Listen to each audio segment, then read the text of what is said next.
ধনপুর মণ্ডলের অন্তর্গত শান্তিনগর এলাকার নিপ্কো দখলকে কেন্দ্র করে ধনপুর এবং সোনামুড়া মণ্ডলের মধ্যে দ্বন্দ্বের জেরে উত্তেজনা ছড়ায়। অভিযোগ, ধনপুর মণ্ডলের শ্রমিকদের নিপ্কোতে প্রবেশে বাধা দেন সোনামুড়া মণ্ডলের নেতারা।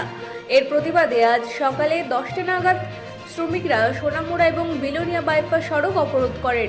প্রায় 1 ঘন্টা ধরে অবরোধ চলায় দুদিকের যান চলাচল সম্পূর্ণভাবে বন্ধ হয়ে যায় এবং চরম দুর্ভোগে পড়েন সাধারণ মানুষ। পরে সোনামুড়া থানার ওসির নেতৃত্বে বিশাল পুলিশ বাহিনীর ঘটনাস্থলে পৌঁছে পরিস্থিতি নিয়ন্ত্রণে আনার চেষ্টা করে এবং উভয় পক্ষের সঙ্গে পুলিশ আলোচনা করে। Bureau report, রাতদিন news network.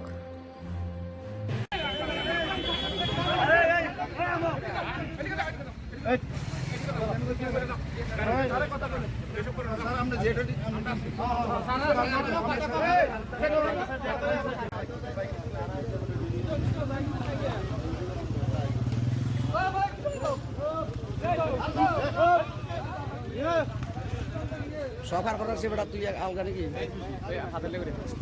হাতালে না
আমি